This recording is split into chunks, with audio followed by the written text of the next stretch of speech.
Hi kids, welcome to Lilliputs Channel.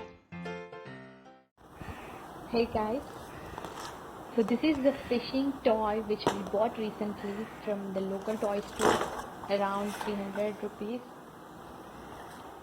This is a parent-child interaction game and it is a multiplayer game. Inside we will have the multiple colors fishes and we will get 4 sticks and we have 4 sections to drop the fishes after catching.